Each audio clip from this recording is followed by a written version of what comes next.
Welcome to Maximize Your Potential with Dan and Lance. I'm Dan. And I'm Lance. And today we have an amazing guest. I'm excited that our guest is here. And I'll say real quick, this individual has been instrumental, I think, in helping me build my brand as a realtor here with Keller Williams. So I'm definitely very appreciative of that. Wears many hats, which of course we'll get into that more in the conversation. But it is great to have Theresha Flood with us here today.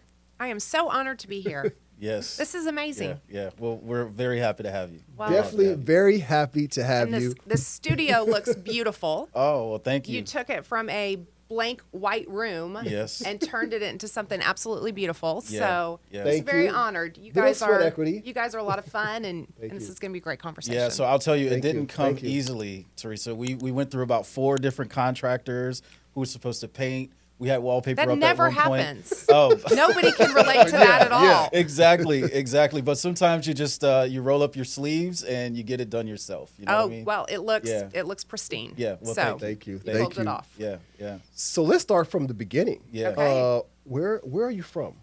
So I was born in Minnesota. Oh, wow. Born in Minnesota. And I like how you say it too.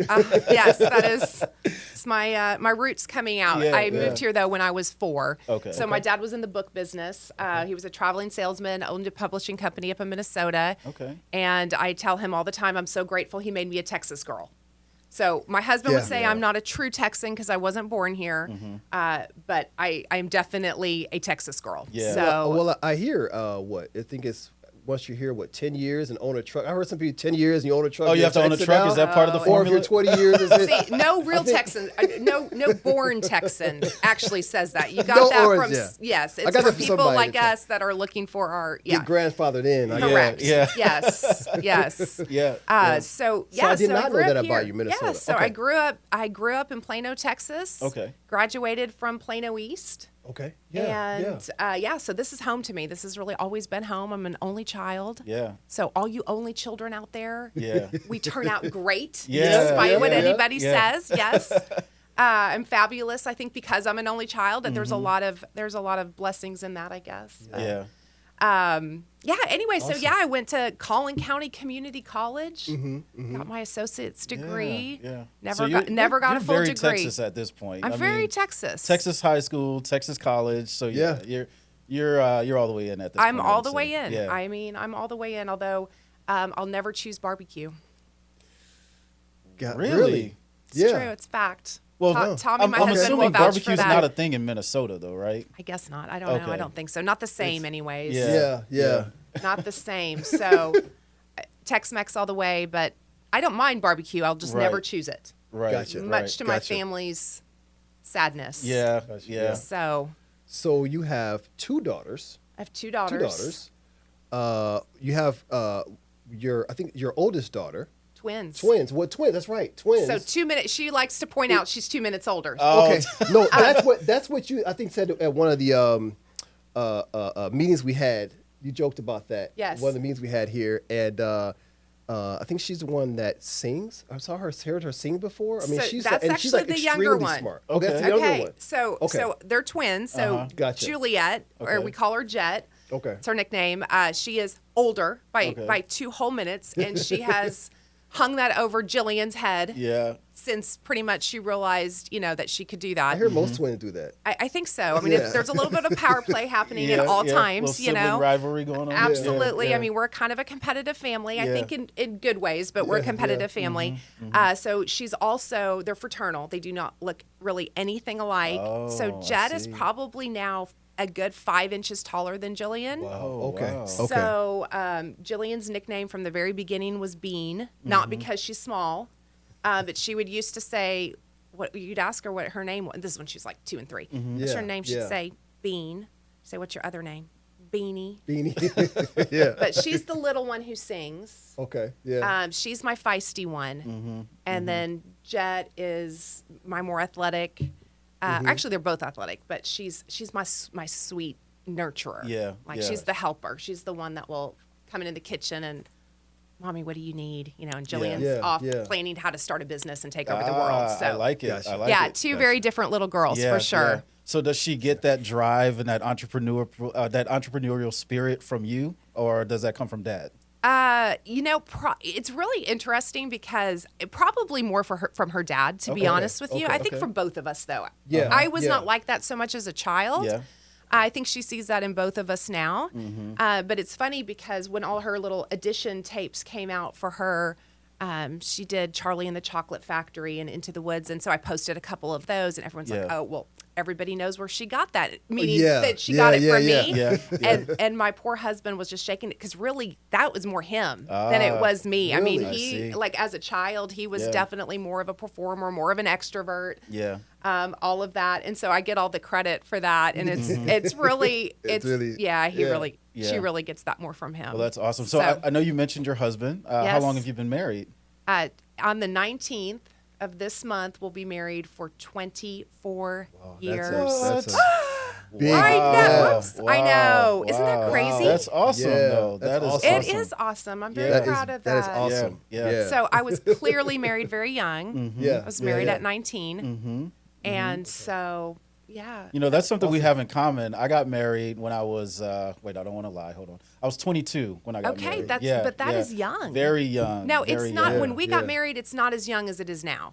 Oh, right. You know, Right. meaning Right. we had peers. I don't know about you, but I had peers getting married Yeah, a couple in of my their peers did get married early before me. 20s. Nowadays, I think that's much more uncommon. Absolutely. It is. It's a lot more. But we Absolutely. also have kids you have 10-year-old and 11-year-old, right? 10-year-old and 11-year-old. So we're kind of in that same. So you guys waited a while for babies. Yeah, and, all that good stuff. Yeah. Absolutely. I know. I think, Absolutely. thank God I'm a better mom now than I would have been. So That speaking is of for being a sure. mom, how do you kind of juggle all that? I mean, you got two just feisty, vivacious daughters, right? Yes. You got a husband at home, you got, Yes. and then you got this big behemoth here that you're managing and leading, right? So how are you able to do all of that, Theresha? I'd love to hear your secret about it. Well, I think it's, I think to demystify it, there's no perfect days. Yeah. And there is also no perfect balance.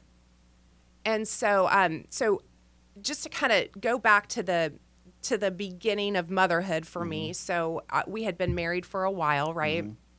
And I had always worked.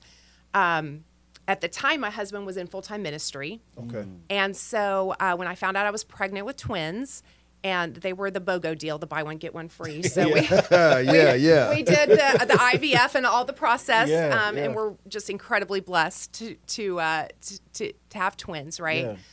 But I remember one time sitting in we had the room all done, right? And I was upstairs in our house at the time, and I remember rocking and just there's a worship song by Jen Johnson that was out at the time, and it says, the first words of the line of the song is, God, I look to you, I won't be overwhelmed. And I'm just, I was like, I'm just so overwhelmed. This is just, twins, like not just to mention adjusting twins. And Tommy and I had decided that I was going to go back to work. I was working at the time for First American Home Warranty. My mom was always a stay-at-home mom. Okay. And she was the best stay-at-home mom, right? So that's what I was raised at. And so I had a conflict, to be honest, right? About going back to work and how am I going to do all of this and how am I going to be present? And I don't want somebody else to raise my kids and I want to be there, right? Like all of this emotion and overwhelm. And really for a while dealt just with that mom guilt. And I think a lot of women deal with the mom guilt, right? Absolutely. And not to say there isn't dad guilt too, or I think there's guilt in all of life, right? Yeah, for sure. And I dealt with that for a while. And I would tell people, oh yeah, I'm going back to work. I have to. Like, we need my income. He was, again, full-time ministry at the time. That's not the, I mean, we were very blessed, but that's not the most lucrative career path as far as financially. And I would say things like I have to go back to work. And I remember it dawned on me one day, I was like, I actually don't have to go back to work. Right. Yeah. Because we could make choices. Yes. Right. We could downsize. We could make all kinds we could not do vacations. I don't actually have to go back to work, and I'm choosing to go back to work. Gotcha. And when I started taking ownership of that decision, Changing the mindset a little absolutely, bit. because it wasn't being done to me, right? I wasn't a victim. Oh, I have to go back to work. I have to do this. And I started saying, you know what? I choose to go back to work. That's the decision that we made, that we believe is best for our family. That's best for our girls. That's best for me as a as a woman, as a mom, best for our finances, all of those things. All of Yeah. a sudden, when it became my choice and I took ownership, the guilt left. Wow. Yeah. Wow. Because Yeah, at that make- point, I makes- had yeah. a choice, right? I could either choose to say, because if I truly felt at the time this is not the best choice to make, well, then that's conviction, and I need to choose to make a different choice. Yeah. Right. Then I need to Right. stay home, Yeah. right? One thing I've noticed that I see you do very well, and I want you to talk about this because it may help you maybe manage different hats. Yeah. Right? I think you do a very good job with getting people or encouraging people to work well with you, like as far as assistants, other people around here, just in the office. What tips or how do you do that as far as getting people to be motivated to even come into work or to help you do a lot of different tasks around, like Janice? I mean, I can name 4 or 5 people who are really good additions, I feel, to the team. But you're like the end go-to here, it seems like, in the office. I mean, how do you manage that? How do you keep people encouraged, like motivated? That's a great question, and thank you for seeing what an awesome team I have around me, because it's never a solo deal. At home, it's not solo. I mean, Tommy and I are truly partners, right? We work together. We cover for each other. We help each other. We teach our girls to do that. There's times they chip in. I got home a little late last night because I had a great appointment that went a little long, and I teach them to understand that that's okay sometimes, right? And I took them for sushi, right? Because that makes all things better. Good, And then here at the office, without a doubt, you don't ever succeed in business long term alone. You just don't. You have to have, number one, I'm not good at everything. And I can tell you, I learned that a little bit later and than I thought. Madeline and Janice can all attest to that. And you could do a whole podcast about what Theresa's not good at and needs to keep her nose out of. And so I think it's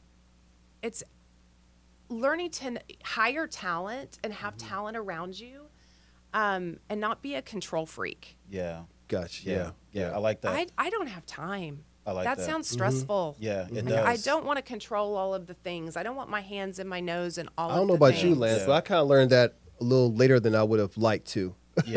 So, now I'm more, you're right. I'm looking to delegate as much as I possibly can, as But much as you I have possibly can great afford. people around you too, though, You know. right? And maybe that wasn't always the Yeah. case. So Yeah. that's really hard to do. It is, yeah. If you don't have people around you, like Daniel, right? With videography, and you've got a partnership here that you're able to really be partners, and that changes the entire dynamic. It does. Yeah, and it I does. think you mentioned something that's critical to success and sanity, truthfully, is knowing your weaknesses. Yes. Right? And knowing who to leverage to help you with those weaknesses that you might have, and knowing what your strengths are as well. Yes. Right? So I think it's important that we know how to balance the two. And it sounds like you're doing that pretty well. So I was really happy to hear you hear you mention that. For Well, sure. I actually am I'm kind of a behavior junkie. Okay. Meaning I love, so at Keller Williams, we have a tool called the KPA, the Keller Personality Assessment. Okay. And so it's been kind of a mission for me to master that, right? Not just to understand it for me, but to understand it as I coach and consult, as I lead my team. I also, I know you've probably heard of the Working Genius because we've talked about it on Huddle. But it is an incredible model talking about the flow of work. And I do truly believe that when we can live in our strengths, do the things that we're best at, we flourish, right? So much of burnout happens because we're doing the things that are not in alignment with either our natural behavior or our purpose. And when we get both of those into alignment, I think it's maximize your potential, right? Absolutely. I love it. Yeah. I love it. Yeah. And one thing that I heard John Maxwell, I don't know if you know John. Yes. So one thing I heard John Maxwell say is you really have to understand how to empower the people around you. Yes. Right? And so being a leader is understanding how to empower those around you. So I'd love to kind of hear you talk about that. We talked about leveraging the strengths of others. Yeah. But what's a way that you'd like to empower others around you as well? Oh, that's a great question. Well, first of all, I just think generally in leadership, I think leadership is a journey. Yes. I don't think leaders are born. I think you can be born with assertiveness or sociability or Yes. or the ability to think big. But really, leaders are made. Yeah. And anybody that is truly a great leader is on a journey. Absolutely. And that journey doesn't stop. Like, we don't go on that journey and then become a great leader, and then we go, well, that's it. that's it. Yeah. I mean, because it is a total journey.